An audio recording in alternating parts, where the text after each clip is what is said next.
मैं ज्ञान classes online channel से राजकुमार चौधरी आप लोगों का हार्दिक अभिनंदन करता हूँ। ज्ञान क्लासेस के ऑनलाइन चैनल में आज हम पढ़ेंगे राजस्थान की प्रमुख जनजातियों के बारे में। किसके बारे में पढ़ेंगे भाई?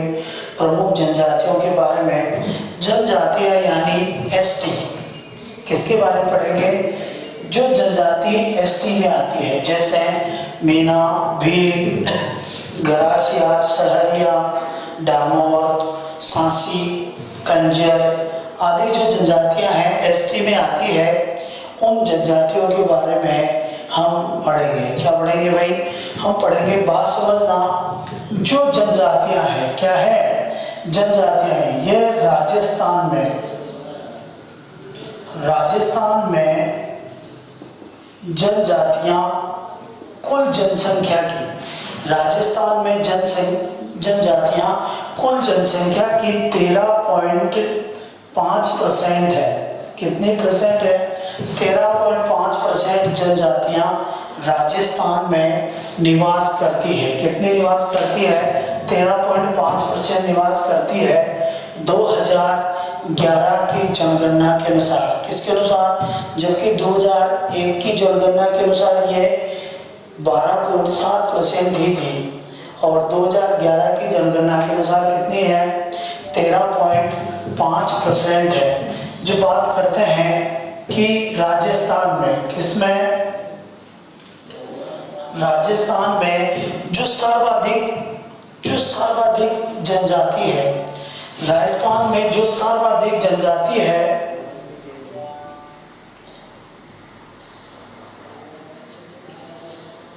सर्वाधिक जो जनजाति है ये उदयपुर में निवास करती है। कहाँ पे निवास करती है? उदयपुर में निवास करती है। ऐसा कह सकते हैं कि राजस्थान के जो दक्षिणी पश्चिमी जो क्षेत्र है वहां पर निवास करती है। राजस्थान के दक्षिणी पश्चिमी क्षेत्र यानी उदयपुर में सर्वाधिक जनजाति निवास करती है। क्वेश्चन ऐसे भी आ जाता है कि राजस्थान में, किसमें? राजस्थान में सबसे निम्न जनजाति कहां पर निवास करती है? तो राजस्थान में सबसे कम जनजातियां बीकानेर में निवास करती है। कहां पे निवास करती है? बीकानेर में निवास करती है। जबकि सर्वाधिक कहां पे निवास करती है? उदयपुर में निवास करती है। सबसे कम कहां निवास करती है? बीकानेर में करती है। लेकिन कभी कभी जो क्वेश्चन है वो अलग प्रकार से पूछ लेता है, एग्जामिनर अलग प्रकार से पूछ लेता है और पूछ लेगा कि राजस्थान में, किसमें? राजस्थान में प्रतिशत के आधार पर सबसे ज्यादा या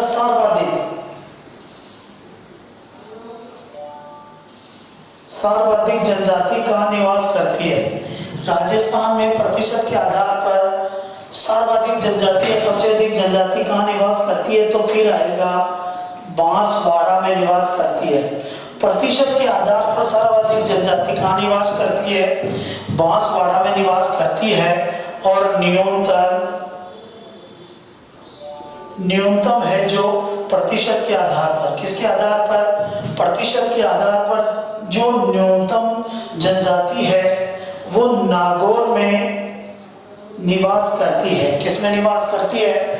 नागौर में निवास करती है। एक बार और देख लेते हैं राजस्थान की जो प्रमुख जनजातियां हैं। राजस्थान में जनजातियां का प्रतिशत 13.5% है।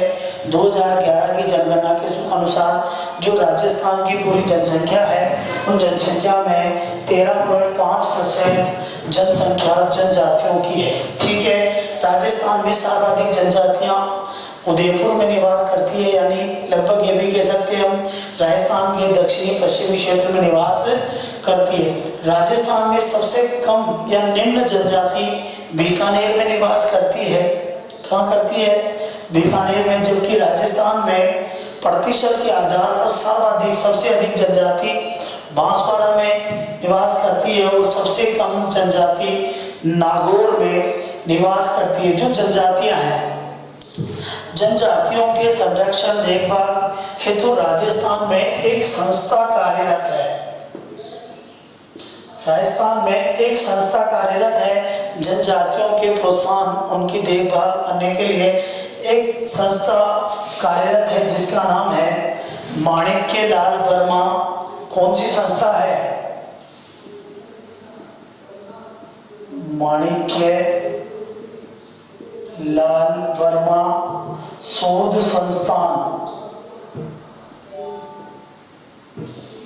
शोध संस्थान, और ये कहाँ पे स्थित है? उदयपुर में स्थित है। कहाँ पे स्थित है? उदयपुर में स्थित है, जिसे हेमेलो कहा जाता है। क्या कहा जाता है इसे? हेमेलो कहा जाता है। इस शोध संस्थान को क्या कहा जाता है? हेमेलो कहा जाता है। क्या कहा जाता है? हेमेलो कहा जाता है। ये थी राजस्थान की जनजातियों के बारे में कुछ निम्न सी जानकारी। आप लोग स्क्रीनशॉट लेते रहे, मैं बिठा रहा हूँ। बात करते हैं आगे। जो राजस्थान की कुल जनजातियां हैं वो 8 जनजातियां हैं। कितनी जनजातियां हैं? राजस्थान में कुल 8 जनजातियां हैं। मैं लिख देता हूँ। पहली है मीणा, और सर्वाधिक जो मीणा है वो कहाँ निवास करते हैं? सर्वाधिक मीणा करते हैं जयपुर में निवास। कहाँ करते हैं भाई? सर्वाधिक मीणा जयपुर में निवास करते हैं। जबकि दूसरी है भील, और सर्वाधिक भील जो है वो कहाँ निवास करते हैं?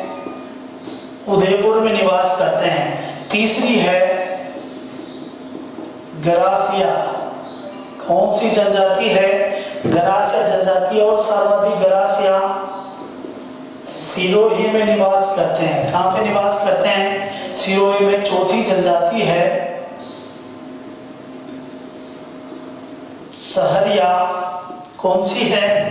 सहरिया, और सहरिया जनजाति 12 में निवास करती है। सहरिया जनजाति सर्वाधिक कहाँ पे निवास करती है? 12 में निवास करती है। एक है सांसी जनजाति। कौन सी जनजाति भाई? सांसी जनजाति है, और सांसी जनजाति भरतपुर में निवास करती है। किसमें निवास करती है? भरतपुर में निवास करती है। एक है कथोड़ी जनजाति। कौन सी है? कैथोड़ी। ठीक है।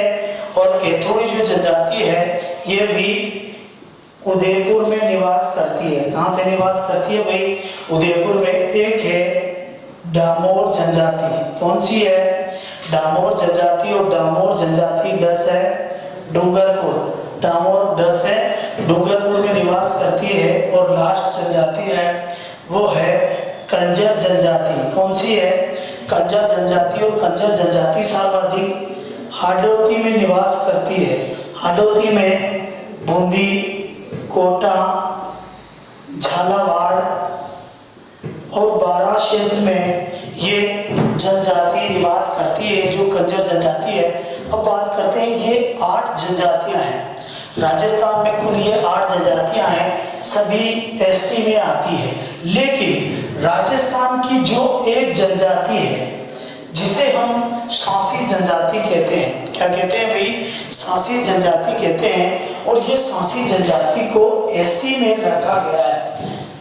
ये भी जनजाति है, भले ही सांसी जनजाति को एससी में रखा गया है, लेकिन ये भी क्या मानी जाती है? जनजातियां मानी जाती है। लेकिन बाकी सभी एसटी में आती है, और ये किस में आती है? केवल एससी में आती है। जो राजस्थान की एकमात्र जनजाति है जिसे एससी में शामिल किया गया है, और वो जनजाति है सांसी जनजाति। कौन सी जनजाति है? सांसी जनजाति। और इन जनजातियों के बारे में अब हम पढ़ेंगे। इनके बारे में पढ़ेंगे, इन जनजातियों के बारे में पढ़ेंगे।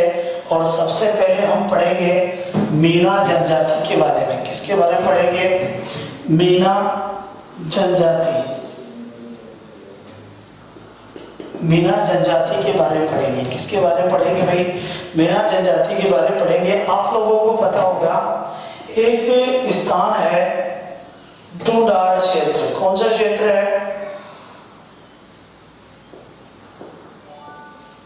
ढूंढाड़ क्षेत्र। कौन सा क्षेत्र है भाई? ये ढूंढाड़ क्षेत्र है। और ढूंढाड़ क्षेत्र में पहले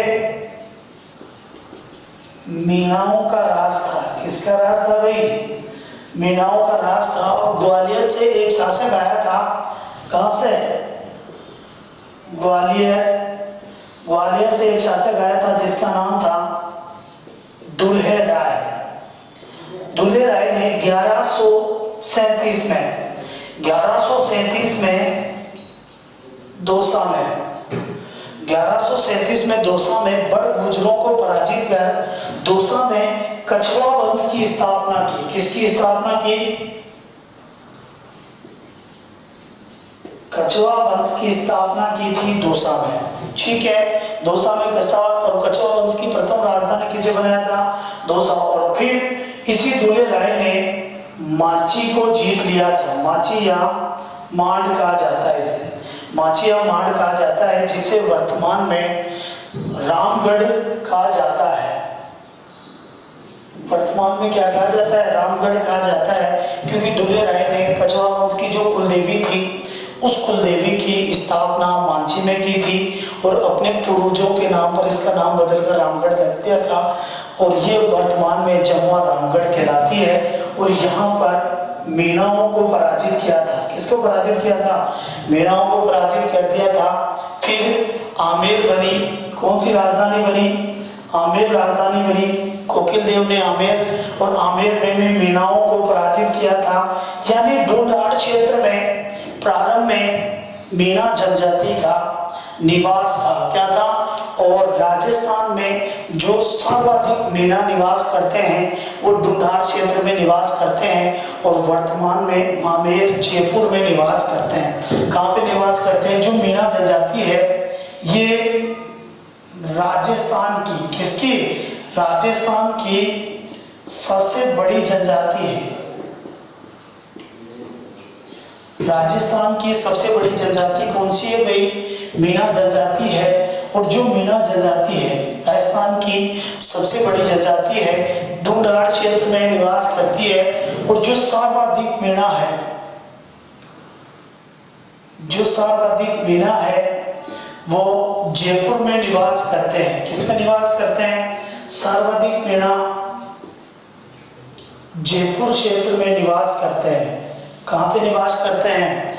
जयपुर क्षेत्र में सर्वाधिक मीणा निवास करते हैं।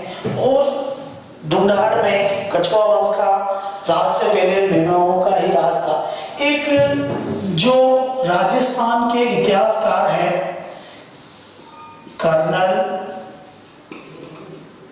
जेम्स टोड, राजस्थान के एक इतिहासकार है कर्नल जेम्स टोड। और कर्नल जेम्स टोड कहते हैं कि एक स्थान है अजमेर, जो ये राजस्थान है। मान लीजिए ये राजस्थान है और राजस्थान के यहाँ पर एक स्थान है अजमेर। और इस अजमेर से जो ये वाला क्षेत्र है, यहाँ पर एक पर्वत श्रृंखला थी जिसका नाम था काली खो। अजमेर से जयपुर, सवाई माधोपुर, दौसा तक एक पर्वत श्रृंखला थी, कालीको पर्वत श्रृंखला। और कालीको पर्वत श्रृंखला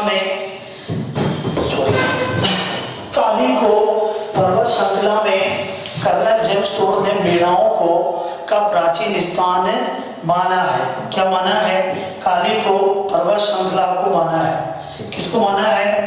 कालीको पर्वत, यानी कर्नल जेम्स टोड के अनुसार मीणा जाति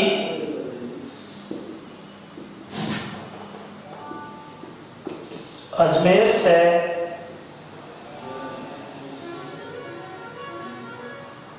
पूर्वी राजस्थान तक फैली काली खो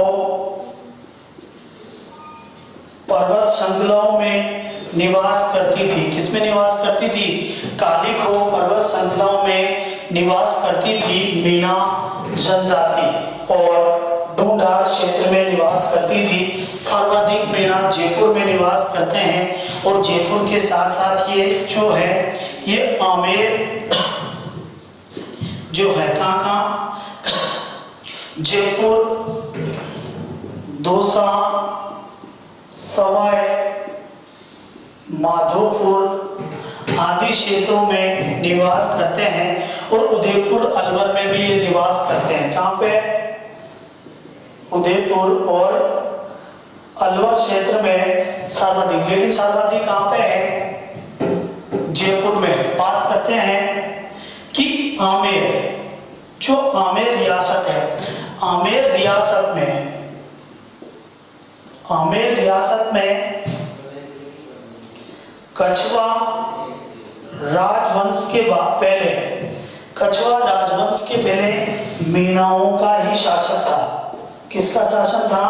कछवा राजवंश से पहले मीणाओं का ही शासन था। किसका शासन था? कछवा राजवंश से पहले मीणाओं का ही शासन था। और आज भी सर्वाधिक मीणा जयपुर में निवास करते हैं। कहाँ पे निवास करते हैं? कर्नल जेम्स टोड ने मीणाओं को अजमेर की से पूर्वी राजस्थान तक फैली काली खो पर्वत श्रृंखलाओं में इनका मूल स्थान माना है। क्या माना है? इनका मूल स्थान माना है। क्या माना है? मूल स्थान माना है। किनका? मीणाओं का। और आमेर में कछवा राजवंश से पहले मीणा जाति का ही निवास स्थान था। बात करते हैं इनकी उत्पत्ति के बारे में। किसके बारे में करते हैं? इनकी उत्पत्ति के बारे में। मीणा जाति की उत्पत्ति के बारे में बात करते हैं। किसके बारे में बात करते हैं? इनकी उत्पत्ति के बारे में बात करते हैं। तो बात समझना, जो मीणा जाति है, मीणा जो शब्द है, मीणा शब्द मीन धातु से बना है और मीन का अर्थ होता है मछली। क्या होता है? मीन का अर्थ होता है मछली। यानी जो मीणा जाति है ये स्वयं को भगवान मत्स्य का वंशज मानती है। जो मत्स्य यानी मत्स्य अवतार लिया था, भगवान कृष्ण ने जो मत्स्य अवतार लिया था, जब भगवान के इस धरती पर जब प्रलय आने वाला था तो भगवान विष्णु मनु के पास आए थे और मनु से कहा था कि मैं इस सृष्टि में प्रलय करने वाला हूँ और तुम जरूरी सामान और वस्तुएं लेकर इसमें बैठ जाओ, जहाँ से बैठ जाओ फिर मैं प्रलय ला दूंगा। तो मनु ले गया था और उस समय प्रलय लाने के लिए भगवान विष्णु ने, भगवान विष्णु ने मत्स्य अवतार लिया था और प्रलय ला दिया था और धरती को अपने इसमें धारण किया था मत्स्य अवतार में। और वैज्ञानिकों की माने और शोध के अनुसार भी ये माना गया है कि जब धरती पर प्रलय हुआ था और पानी था, उस समय सबसे पहले जलीय जंतु ही आए थे। तो भगवान विष्णु का जो मत्स्य अवतार था उससे मीणा अपनी उत्पत्ति मानते हैं और जो बस भगवान मत्स्य हैं इनसे ही इनका अवतार माना जाता है और इनका ही वंशज माना जाता है। भगवान विष्णु के अब तक 9 अवतार हो चुके हैं। कितने अवतार हो चुके हैं? 9 अवतार हो चुके हैं। लेकिन भगवान विष्णु का जो 10वां अवतार है, भगवान विष्णु का 10वां अवतार कल्कि अवतार के रूप में होगा। किसके रूप में होगा? भगवान विष्णु का 10वां अवतार कल्कि अवतार के रूप में होगा। यही क्वेश्चन है, आप लोग कमेंट में आंसर जरूर दें कि राजस्थान में, क्वेश्चन है राजस्थान में भगवान विष्णु का 10वां अवतार जो कल्कि अवतार है, इसका प्रमुख मंदिर कहाँ पे बना हुआ है? कमेंट में आंसर जरूर दें।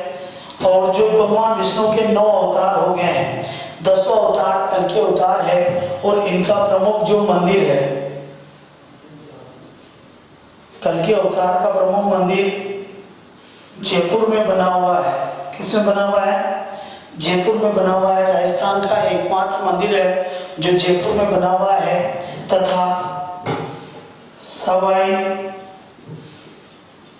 जयसिंह ने बनवाया था। किसने बनवाया था? सवाई जयसिंह ने बनवाया था, पौराणिक मान्यताओं के अनुसार बनवाया था कि पौराणिक ग्रंथों और पुराणों में ये लिखा हुआ है कि भगवान विष्णु ने अब तक 9 अवतार लिए हैं और जब इस धरती पर पाप अधिक बढ़ जाएगा उस समय भगवान विष्णु कल्कि अवतार लेंगे, घोड़े पर बैठकर तलवार धारण कर अवतार लेंगे और इस पृथ्वी का विनाश कर देंगे, नष्ट कर देंगे। वही भगवान विष्णु का 10वां अवतार यानी कल्कि अवतार होगा। यानी मीनाओं की उत्पत्ति मीन धातु से हुई है और मीन को कहते हैं मछली, यानी मीना स्वयं को भगवान मत्स्य यानी मत्स्य अवतार, मछली का अवतार में जो भगवान विष्णु ने लिया था उनका अवतार मानते हैं। यानी मत्स्य अवतार से इनकी उत्पत्ति हुई है, मीनाओं की उत्पत्ति हुई है, मत्स्य अवतार से हुई है। किससे हुई है भाई? मत्स्य अवतार से हुई है। जो मीना जाति है, क्या जाति है? मीना जाति। मीना जाति 2 वर्गों में विभाजित है। जो मीना जाति है ये 2 वर्गों में विभाजित है और जो 2 वर्ग हैं वो है, पहला है चौकीदार मीना। कौन सा है? चौकीदार मीना। एक है जमींदार मीना।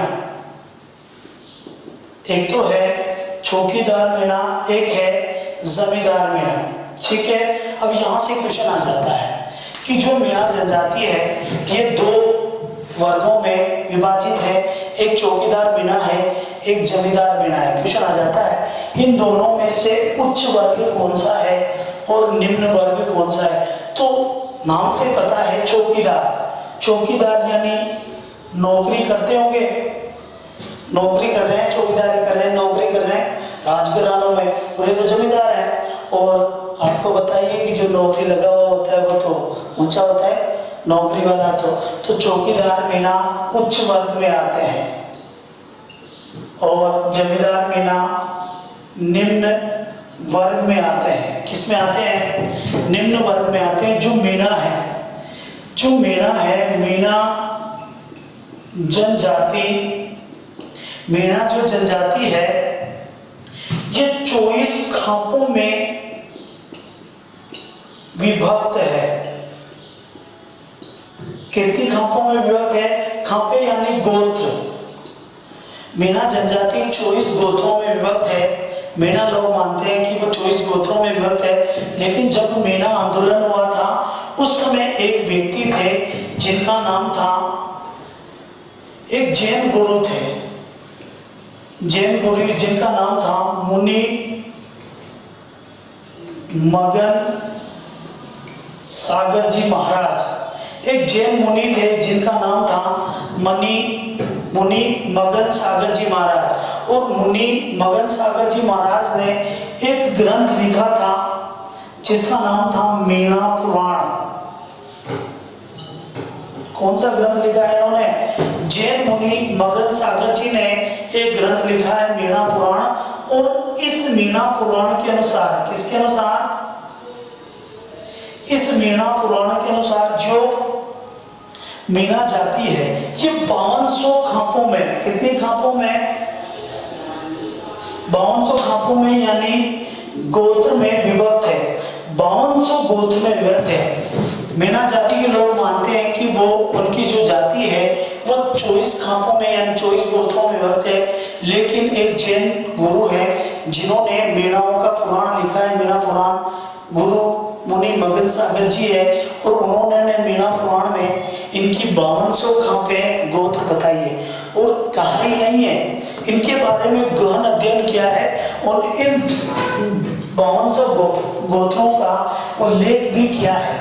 हम अपनी जातियों में केवल 2 या 4 गोत्रों से ज्यादा नहीं बता सकते, लेकिन मुनि मगन सागर जी ने कितना अध्ययन किया होगा कि मीनाओं का 5200 गोत्र खापे बता दिए और इनका उल्लेख भी किया। क्या किया? इनका उल्लेख भी किया। इन खापों में जो प्रमुख तो वर्ग होते हैं, एक होते हैं रावत मीना,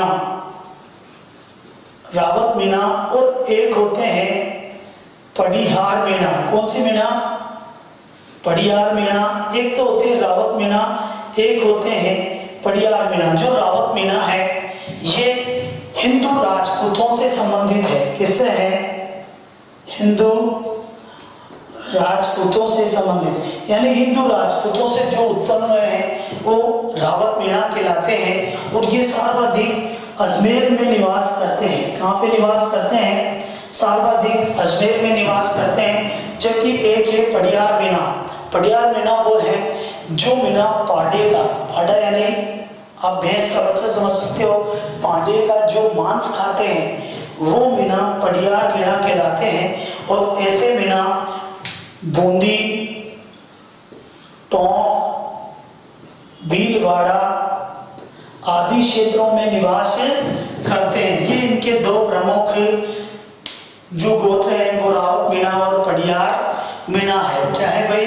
पडियार मीणा है। अब बात करते हैं इनकी सामाजिक स्थिति के बारे में, सामाजिक और धार्मिक स्थिति के बारे में बात करते हैं मीणाओं की। ठीक है, मीणाओं की सामाजिक और धार्मिक स्थिति के बारे में हम बात करते हैं। बात समझना, जो मीणा जाति है, मीणा जाति है, ये मीणा जाति पितृ सत्तात्मक समाज में निवास करते हैं। मतलब मीणाओं का जो समाज है वो पितृ सत्तात्मक समाज है। क्या है भाई? मीणाओं का जो समाज है वो पितृ सत्तात्मक समाज है तथा इनका जो प्रमुख व्यवसाय है, इनका प्रमुख व्यवसाय कृषि है। इनका प्रमुख व्यवसाय क्या है? कृषि। इनका प्रमुख व्यवसाय कृषि है तथा जो मीणा जाति के लोग हैं, मीणा जाति में, बात समझना, मीणा जाति में बहन के पति को बहुत महत्व दिया जाता है। किसको? बहन के पति को सबसे अधिक महत्व दिया जाता है, यानी सम्मान दिया जाता है। बहन के पति को सर्वाधिक सम्मान दिया जाता है, यानी जमाई को सर्वाधिक सम्मान दिया जाता है। किन में? मीणाओं में। प्रमुख व्यवसाय कृषि है। मीणा जाति पितृसत्तात्मक समाज का निर्वाह करती है। किसका निर्वाह करती है? पितृसत्तात्मक समाज का निर्वाह करती है जो मीणा जाति है। मीणा जाति में जो पंचायत होती है, पंचायत का मुखिया, मीणा जाति में जो गांव की पंचायत होती है उस गांव की पंचायत का मुखिया पटेल कहलाता है। क्या कहलाता है? पटेल। अब जो है पटेल वो बहुत प्रमुख बात है क्योंकि गांव में पंच पटेलों का बहुत महत्व होता है। किसका होता है?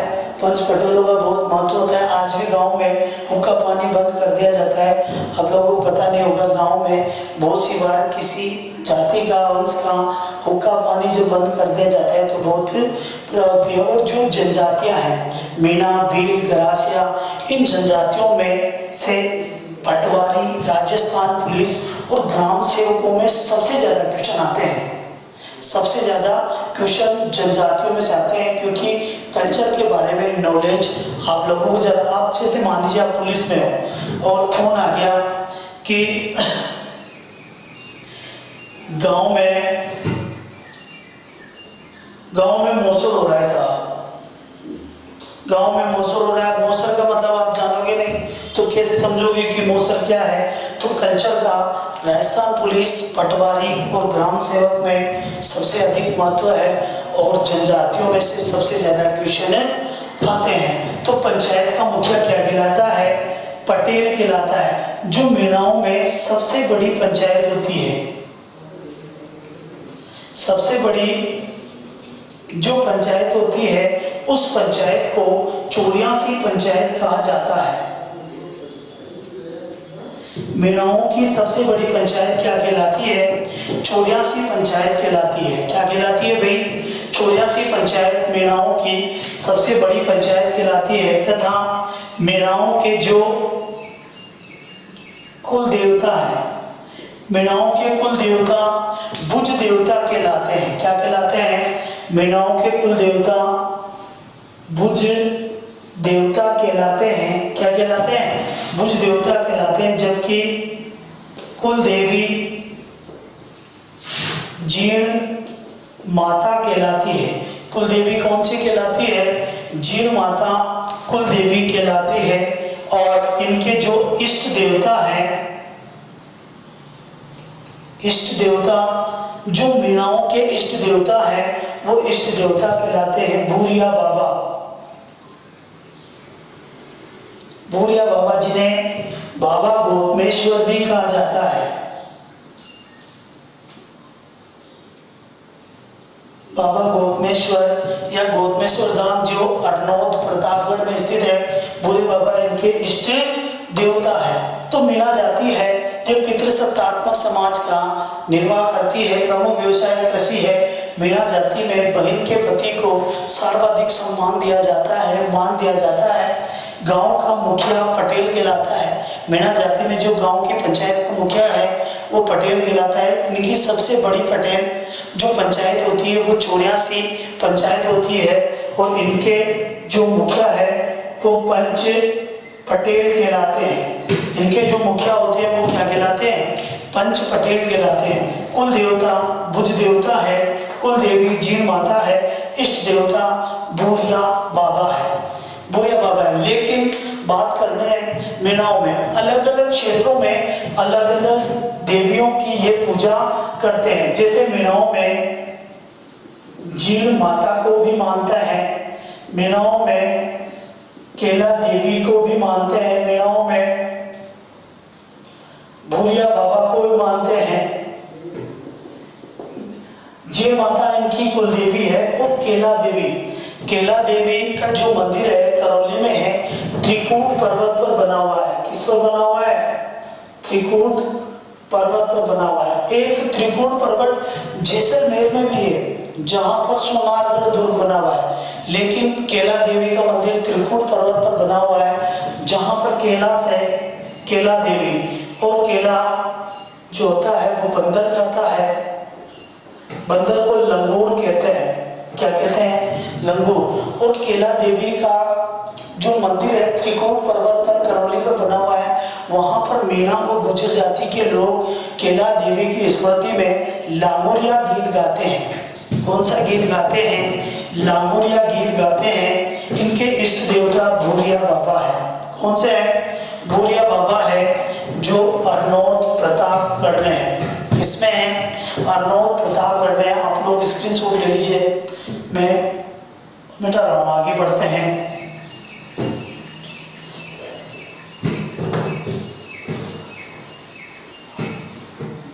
बात करते हैं जो मीणा जनजाति है। क्या है? मीणा जनजाति का प्रमुख धार्मिक स्थल, मीणा जनजाति का जो प्रमुख धार्मिक स्थल है वो रामेश्वर धाम है। रामेश्वर धाम सवाई माधोपुर में स्थित है। कहाँ पे स्थित है? रामेश्वर धाम सवाई माधोपुर में स्थित है। और इस रामेश्वर धाम को ही मीणाओं का प्रयाग कहा जाता है। इस रामेश्वर धाम को क्या कहा जाता है? मीणाओं का प्रयाग कहा जाता है। और जो रामेश्वर धाम है ये चंबल, बनास, वो सीप नदियों की, चंबल, बनास, वो सीप नदियों का जो त्रिकोण संगम है, त्रिकोणी संगम है, संगम पर जो धाम है वहां पर जो मंदिर बना हुआ है रामेश्वर धाम, वो है इनका प्रमुख स्थल है। और इसे ही मीणाओं का प्रयाग कहा जाता है। यहाँ पर इन मीणाओं का, यही मीणाओं का कुंभ भी कहलाता है। क्या कहलाता है? यही मीणाओं का प्रमुख कुंभ कहलाता है। एक है अरनौद प्रतापगढ़, एक मंदिर है अरनौद प्रतापगढ़ में और मंदिर का नाम है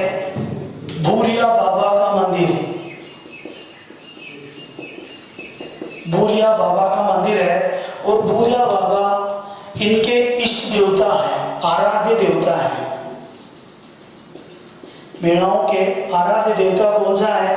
भूरिया बाबा। ऐसा कहा जाता है कि मीणा जाति के लोग, ऐसा कहा जाता है कि जो मीणा जाति के लोग हैं वो भूरिया बाबा की झूठी कसम कभी भी नहीं खाते हैं। भूरिया बाबा की झूठी कसम मीणा जनजाति के लोग कभी भी नहीं कहा जाता है, ऐसी धार्मिक मान्यता है। क्या है?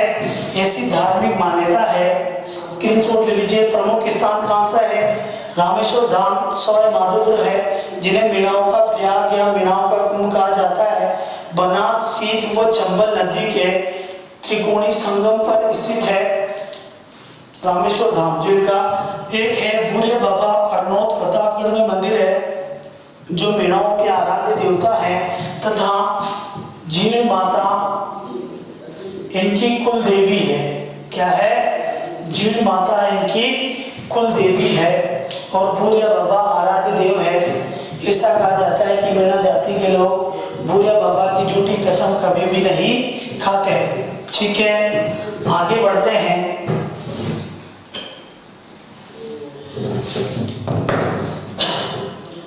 जो मीणा जाति है,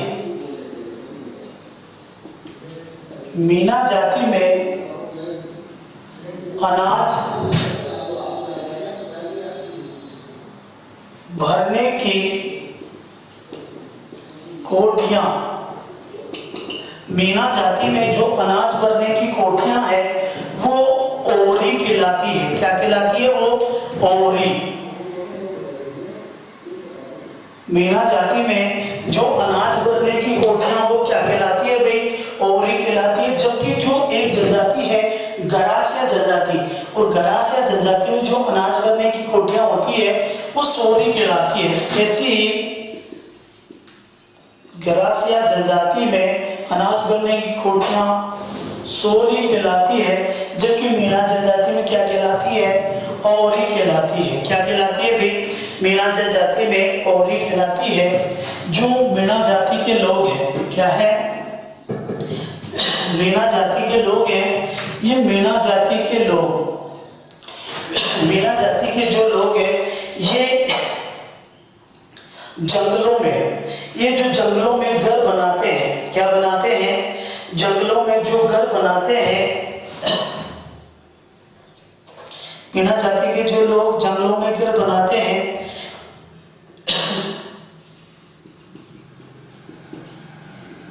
जंगलों में घर, मीणा जाति के जो लोग जंगलों में जो घर बनाते हैं उन्हें मेवा से कहा जाता है। क्या कहा जाता है? मेवा से कहा जाता है। क्या कहा जाता है भाई? मेवा से कहा जाता है। तथा इस जाति में मोरनी मांडना, मोरनी मांडना बनाने की परंपरा है। मोरनी मांडना बनाने की परंपरा है मीणा जाति के लोगों में। किसमें है? मीणा जाति के लोगों में मोरनी बनाने की परंपरा है। ठीक है, बात समझना। इनका जो सामाजिक जीवन है,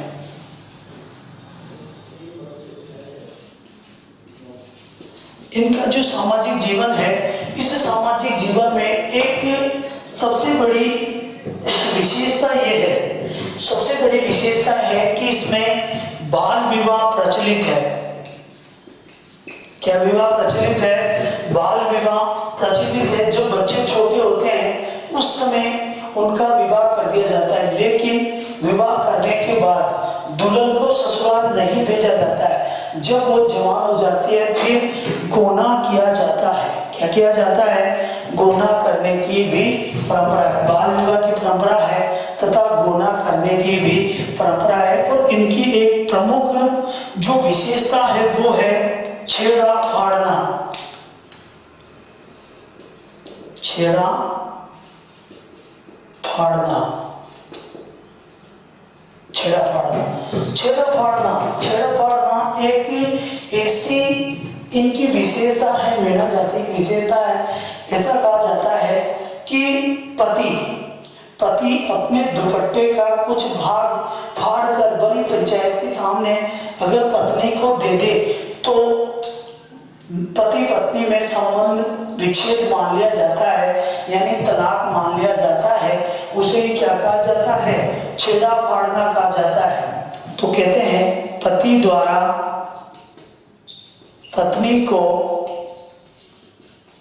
दुपट्टे का कुछ भाग फाड़ कर देने से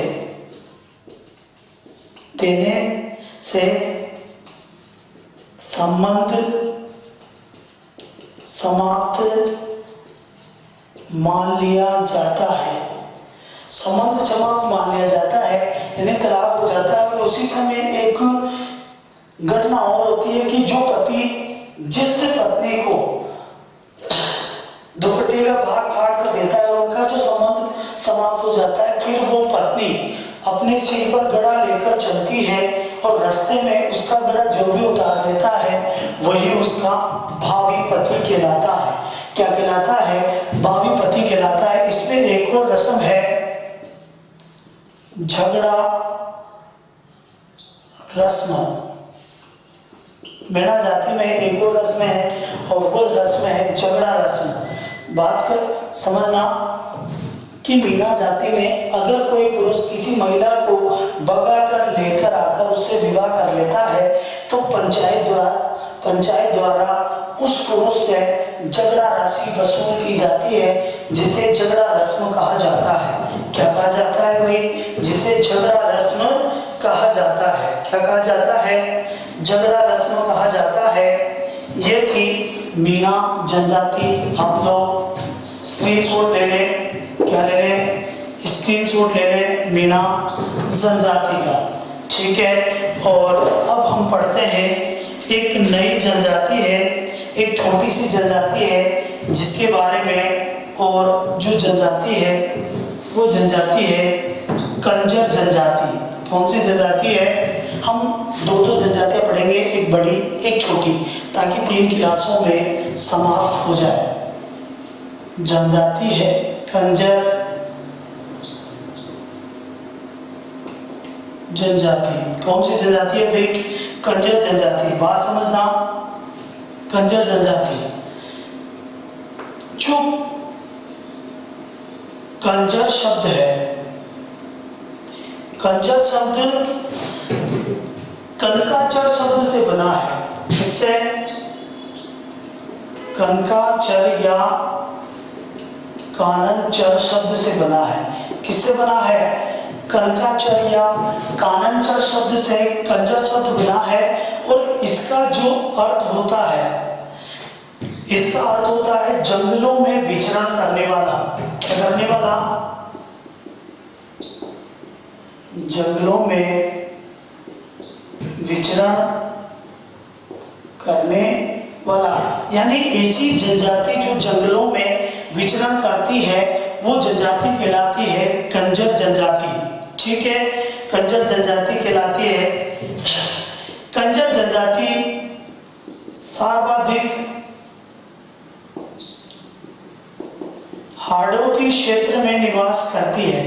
किस में निवास करती है? हाड़ौती क्षेत्र में, यानी कोटा, बूंदी, झालावाड़ में ये जनजाति सर्वाधिक निवास करती है। कंजर जो शब्द है ये कनकाचर या काननचर शब्द से बना है, जिसका अर्थ होता है जंगलों में विचरण करने वाला। कंजर जनजाति सर्वाधिक हाड़ौती क्षेत्र में निवास करती है, कोटा, बूंदी और झालावाड़ क्षेत्र में निवास करती है। जो कंजर जाति है, कंजर जाति का मुखिया, कंजर जाति का जो मुखिया है, ये बहुत सी बार पूछ लिया गया है, कंजर जाति का मुखिया भी पटेल कहलाता है। क्या कहलाता है? कंजर जाति का मुखिया भी पटेल कहलाता है। जबकि मेराओं में गांव का मुखिया भी क्या कहलाता है? पटेल ही कहलाता है। क्या कहलाता है? पटेल ही कहलाता है। जो कंजर जाति है, इनकी जो कुल देवी है, कंजर जाति की कुल देवी चौथ माता है। कितनी है? चौथ माता इनकी कुल देवी है। ठीक है, जहां पर माघ शुक्ल चतुर्थी को मेला भरता है सवाई माधोपुर में। कहाँ पे है ये? सवाई माधोपुर में स्थित है और इनकी कुल देवी चौथ माता है, जहां पर माघ शुक्ल चतुर्थी को मेला भरता है। तथा इनकी जो इष्ट देवी है,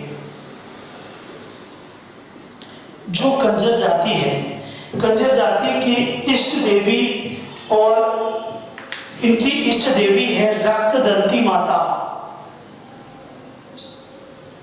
रक्तदंती माता यह सथुर बूंदी में स्थित है। कहाँ पे स्थित है? सतुर बूंदी में जो रक्तदंती माता है, ये इनकी इष्ट देवी है। क्या है भाई? ये इनकी इष्ट देवी मानी जाती है, जबकि कुल देवी चौथ माता मानी जाती है। माघ शुक्ल चतुर्थी को मेला भरता है सवाई माधोपुर में, जो कंजर जाति का सबसे बड़ा मेला कहलाता है, इनका कुंभ कहलाता है। कंजर जाति का मुखिया पटेल कहलाता है।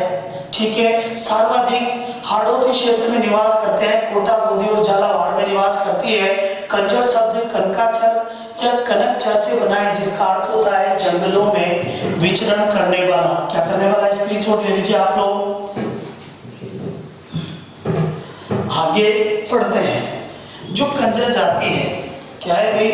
कंजर जाति, कंजर जाति के कुल देवता हनुमान जी को माना जाता है। कंजर जाति के कुल देवता हनुमान जी है। और जो कंजर जाति है, ये चोर और अपराधी प्रकार की जनजाति है।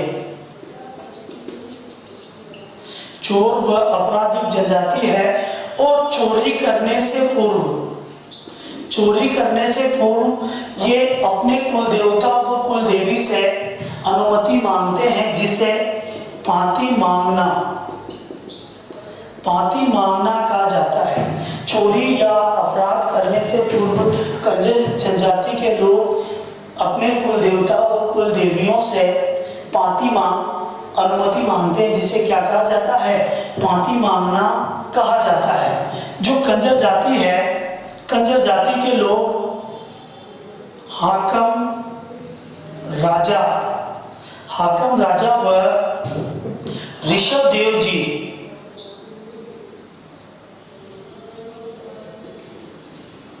हाकम राजा व ऋषभ देव जी हाकम राजा का प्याला हाकम राजा का प्याला व ऋषभ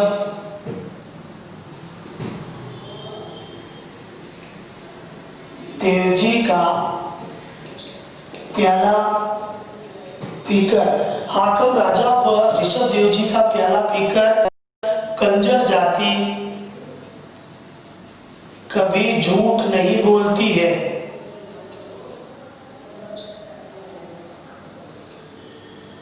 कभी झूठ नहीं बोलती है। मतलब अगर इनसे सच उगलवाना हो तो हाकम राजा का प्याला पिला दो या ऋषभ देव जी का प्याला पिला दो, और ये पीकर ये कभी झूठ नहीं बोलती है। जो कंजर जनजाति है, स्क्रीनशॉट लेते रहे आप लोग।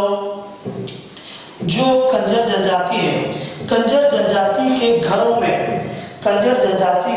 में दरवाजे नहीं होते हैं तथा घर के पीछे खिड़कियां बनी होती है। घर के पीछे खिड़कियां बनी होती है गिरफ्तारी से बचने के लिए। किससे बचने के लिए? इनके घरों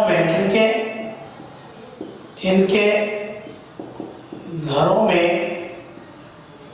किवाड़ नहीं होते हैं। इनके घरों में किवाड़ नहीं होते हैं तथा गिरफ्तारी से बचने हेतु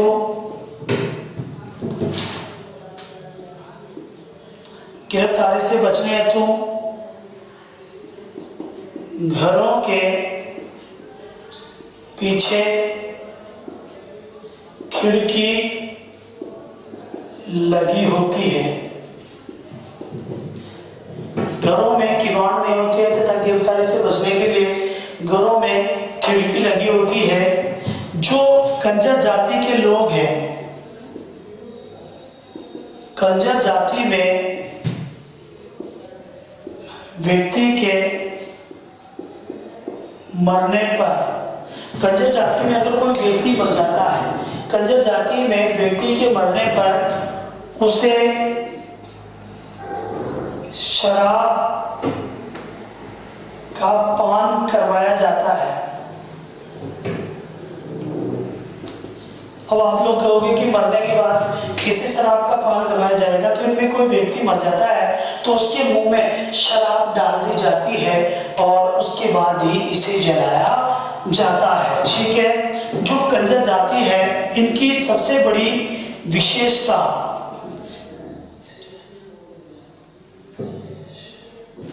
इनकी सबसे बड़ी विशेषता है जातिगत एकता। कंजर जाति की सबसे बड़ी विशेषता क्या है? जातिगत एकता। जो कंजर जाति है ये सर्वाधिक हाड़ौती क्षेत्र में निवास करती है, कोटा, बूंदी, झालावाड़ में निवास करती है। कंजर जाति काननचर या काननचर शब्द से बना है, जिसका अर्थ होता है जंगलों में विचरण करने वाला। इनकी कुल देवी चौथ माता है, इष्ट देवी रक्तदंती माता सतूर है तथा कुल देवता हनुमान जी हैं। ये लोग अपराध करने से पूर्व इष्ट देवता व कुल देवता से अनुमति मांगते हैं, जिसे फांसी मांगना कहा जाता है। कंजर जाति के लोग हाकिम राजा का प्याला व ऋषभ देव जी का प्याला पीकर कभी झूठ नहीं बोलते हैं। इनकी जो सबसे बड़ी विशेषता है जातिगत एकता है तथा व्यक्ति के मरने पर उसके मुंह में शराब डाल दी जाती है, शराब की बूंदें डाली जाती है कंजर जनजाति में। ठीक है। ये दो जनजातियां हमने पढ़ी, बाकी की जनजातियां अगली क्लास में पढ़ेंगे। लेकिन आप लोग ज्ञान क्लासेस ऑनलाइन बूंदी के चैनल को सब्सक्राइब करें, लाइक करें तथा बेल आइकन को दबाएं, जिससे नोटिफिकेशन आप तक पहुंचते रहें। धन्यवाद।